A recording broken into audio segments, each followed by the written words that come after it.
நாளைக்கு மறுமையில் ஒரு அடியான் வருவான். பெருமானார் ஸல்லல்லாஹு அலைஹி வஸல்லம் சொன்னார்கள், யூதா பில் அப்தி யௌமுல் கியாமத்தி ஃபயுத்ஃபஉ லஹு கிதாபுஹு, நாமே ஆமாலை எடுத்து பார்க்கப்படும். ஃபலா யரா ஃபீஹி ஸலாத்து, தொழுகையை காணுங்க, தொழுகையை காணும்.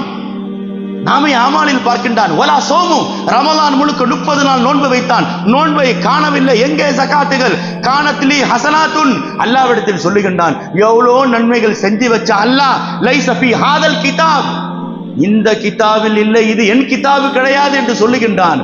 அல்லாஹ் சொல்றான், இன்ன ரப்பக லா யதில்லு வலா யன்சா, அல்லாஹ்வுக்கு மறதியும் கிடையாது, அல்லாஹ் மாத்தியே வைக்க மாட்டான், இது ஓன் நாமே ஆமால் தான். அப்ப எங்க தொழுக, எங்க நோன்பு?